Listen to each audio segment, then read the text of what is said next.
partir au Bénin, vous allez partir au Nigeria, vous allez partir au Togo, vous allez partir au Ghana, vous allez partir au Burkina, vous allez voir que majoritairement ce que les gens appellent fétiche, c'est l'invocation de leurs ancêtres. Bien aimé, écoutez-moi bien. Toute la spiritualité de ce monde dans lequel nous vivons gravite autour du mystère de la mort. La voix du sang de ton frère crie de la terre jusqu'à moi. La voix du sang de ton frère crie de la terre jusqu'à moi. Poursuis. Maintenant, oui, tu seras maudit de la terre qui a ouvert sa bouche pour recevoir de ta main le sang de ton frère. Regarde, voici que beaucoup de personnes disent qu'après la mort, normalement, les morts ne parlent pas. Qui a entendu ça? Maintenant, ma question, si les morts ne parlent pas, qui criait? Le premier mort à parler, pourquoi c'est le mort de ta famille qui ne parle pas? Abel a été le premier mort sur la terre. De toute l'humanité, Abel a été le premier mort et il est mort assassiné. Assassiné par son frère qui s'appelait Caïn. C'était les deux fils d'Adam et d'Ève. Et quand Caïn a tué Abel, il a caché le corps de son frère. Mais bizarrement, Dieu dit, pendant que tu caches le corps de ton frère, la voix de ton frère crie jusqu'à moi. Et on veut me faire croire que les morts ne parlent pas. Est-ce que vous savez même que même Jonas, quelqu'un dit même Jonas est mort. Jonas chapitre 2 à partir du verset 1er. L'Éternel fit venir un grand poisson pour engloutir Jonas. Et Jonas fut dans le ventre du poisson 3 jours et 3 nuits. Jonas, dans le ventre du poisson, pria l'Éternel son Dieu. Il dit, dans ma détresse, j'ai invoqué l'Éternel et il m'a exaucé. Du sein du séjour des morts, j'ai crié, tu as entendu ma voix. Tu m'as jeté dans l'abîme, dans le cœur de la mer, et les courants d'eux m'ont environné. Toutes tes vagues et tes flots ont passé sur moi. Je disais, je suis chassé loin de ton regard, mais je verrai encore ton saint temple. Jonas dit, qui connaît Jonas? Voici un homme de Dieu à qui Dieu a dit, va prêcher à Ninive. Il dit, moi je ne vais pas à Ninive, je m'en vais à Tarsis. Il a payé ticket, il est monté dans le bateau des gens. Pendant qu'ils étaient en train de partir, les gars, le bateau a commencé à être secoué parce que la mer était agitée. Ils ont cru que c'était le surpoids. Ils ont jeté des marchandises. Mais malgré ça, rien ne se calmait. Ils ont décidé donc de tirer au sort pour savoir le Dieu de qui est peut-être fâché. Le sort est allé tomber sur Jonas le poisson. Il dit, hé Jonas. Voici le Jonas le poisson était dans le bateau des gens innocents. À cause de lui, ils ont perdu leur fonds de commerce. Maintenant, on demande à Jonas, qu'est-ce que tu as fait à ton Dieu pour qu'il veuille nous tuer? Jonas dit, c'est pas votre problème. Jetez-moi dans l'eau, lui et moi, on va gérer ça là-bas. Alors Jonas, que ta volonté soit faite. Ils ont pris son corps, ils ont mis son corps dehors. Donc voilà comment ils ont jeté Jonas, la mer s'est calmée. Maintenant Jonas dit, il dit quoi? Dans le ventre du poisson, Jonas pria l'Éternel, il dit, dans ma détresse, j'ai invoqué l'Éternel, il m'a exaucé. Du sein du séjour des morts, j'ai crié. Attends, Jonas dit, quand je suis tombé dans l'eau, un poisson m'a avalé. Des gens prêchent en disant que Jonas a prié pendant 3 jours et 3 nuits dans le ventre du poisson. Jonas n'a jamais prié 3 jours et 3 nuits dans le ventre du poisson. Jonas a prié pendant 3 jours dans le séjour des morts. Jonas dit, du sein du séjour des morts. Il n'a pas dit du sein du poisson qui m'a avalé. Oh, le séjour des morts, c'est le quartier qu'habitent ceux qui meurent. Tu ne peux pas rentrer dans le séjour des morts si tu n'es pas mort. On dit séjour des morts. Vous savez que Jonas est en train de te dire, quand le poisson m'a avalé, je suis mort. Et dans le cœur de la mort, j'ai crié. Tu n'as jamais entendu des gens qui disent, ils sont partis et puis bizarrement là-bas, ils sont revenus. Ils ont entendu leur voix, ils ont entendu qui a donné ce témoignage. Jonas dit, quand le poisson m'a avalé, j'étais dans son ventre. Et dans son ventre, j'ai connu la mort. Et je suis allé dans le sein du séjour des morts, au milieu du séjour des morts. Donc Jonas était au milieu des morts. Et il dit quoi? J'ai crié et tu as entendu ma voix. Donc Jonas était ressuscité. Il dit, les eaux m'ont couvert jusqu'à m'ôter la vie. Ça veut dire que la prière de Jonas n'était pas de son vivant.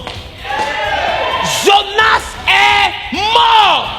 Comment Dieu fait pour entendre la prière de quelqu'un qui était déjà mort? Parce que la mort d'un homme n'est pas la mort de son nefesh. Le nefesh n'a jamais vécu. Le nefesh, le corps, s'appelle cadavre. Ça s'appelle mort. Corps, cadavre. Donc ça n'a jamais vécu. Donc Jonas, que son corps soit animé ou inanimé, Dieu le considère comme étant vivant. C'est parce que Dieu sait qu'aucun homme ne meurt qu'il a créé l'enfer. Parce que l'homme ne meurt jamais. Soit tu vis dans le feu éternellement, ou tu vis dans le paradis éternellement. Peu importe l'endroit où tu te trouves, tu es éternel.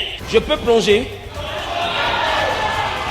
Voici donc un homme de Dieu qui nous révèle que lui, dans le sein de séjour des morts, il a crié, Dieu l'a entendu et les eaux l'ont environné jusqu'à lui ôter la vie. Quand Jonas dit ça m'a ôté la vie, ça veut dire quoi en français?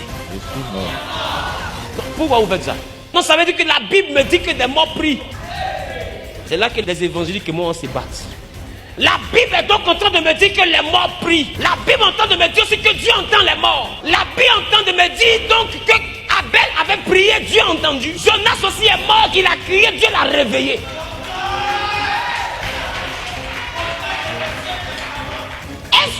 Bible n'est pas en train de me dire que les morts ne sont pas morts. Alors que dire de Samuel? Samuel qui meurt et bizarrement une nécromancienne l'invoque et il monte dans le corps de la nécromancienne et Samuel prophétise que demain Saoul va mourir et demain effectivement Saoul meurt. Parce que Dieu avait dit dans sa parole que du vivant de Samuel, aucune de ses paroles n'est tombée par terre. Ça veut dire que quand il prophétisait pour que Saoul meure, Dieu ne le considérait pas comme étant mort. Parce que Dieu a dit de son vivant, aucune parole n'est tombée par terre. Donc si la parole qu'il dit à Saoul se réalise, c'est que c'est une parole qui a été dite de son vivant. Or, son corps a été enterré et c'est son esprit seulement qui vit. Ça veut dire que Dieu ne considère pas la vie de l'homme le jour où il a un corps. Dieu considère la vie de l'homme le jour où il a un esprit. Voilà pourquoi il a dit à Jérémie, avant que je ne t'eusse formé dans le ventre de ta mère, avant que tu n'aies un corps, avant que tu n'aies un effet, je te connaissais. Je t'appelais déjà par ton nom. Je t'avais établi prophète. Donc il dit que l'esprit est plus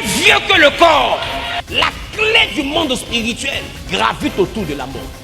Alors puisque Dieu sait que tout ce qui fait la force du spirituel ce sont les morts, alors qu'est-ce que Dieu va faire? Il va se faire cher. Parce que majoritairement les morts que les autres invoquent ont des tombeaux. Les morts que les autres invoquent ont des os. Les morts que les autres invoquent ont un endroit où on les a enterrés. Mais celui que nous invoquons est aussi un mort.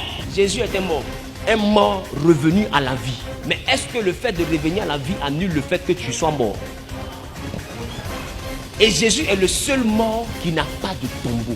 Donc ça fait de lui le plus dangereux de tous les morts. Donc si un béninois invoque les morts, nous aussi on invoque aussi notre mort. Ce que vous ne comprenez pas, c'est que le monde spirituel c'est une affaire de mort. Donc c'est leur mort contre nous notre mort. Or bizarrement, eux leurs morts sont rentrés dans le tombeau et sont restés dans le tombeau. Mais nous notre mort est bizarre. Il est rentré dans le tombeau et il est ressorti du tombeau. Et pour compléter, il est monté au ciel. Amen. Donc quand nous l'invoquons, notre invocation a plus de volume que n'importe quelle invocation. Mais ne vous y trompez pas.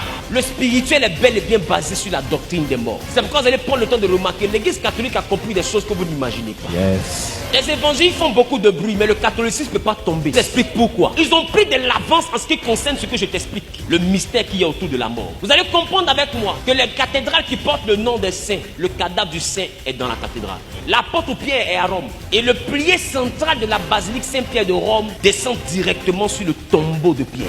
Parce que Jésus a dit, tu es Pierre et sur cette pierre, je bâtirai mon église. Alors eux, ils ont pris Pierre, ils l'ont posé dans le poteau central de la basilique.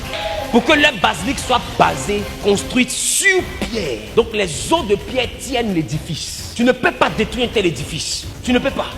L'apôtre Jean est actuellement à Éphèse, ce que tu appelles la Turquie actuelle, dans une cathédrale qu'on appelle la basilique plutôt Saint-Jean. Il est là, il est enseveli là. L'apôtre Jacques est aussi dans une cathédrale. Et chacun des corps est dans la cathédrale. Vous ne pouvez pas, parce qu'ils ont compris quelque chose que vous ne pouvez pas comprendre. Et ces mêmes choses-là, c'est ces choses que les vaudous ont compris. Tout le monde a compris, mais il y a quelque chose autour de la mort. Qu'est-ce que vous ne comprenez pas? Tout le mystique de l'humanité gravite autour de la mort. Les évangéliques sont faibles, parce que ce sont les seuls qui combattent la mort.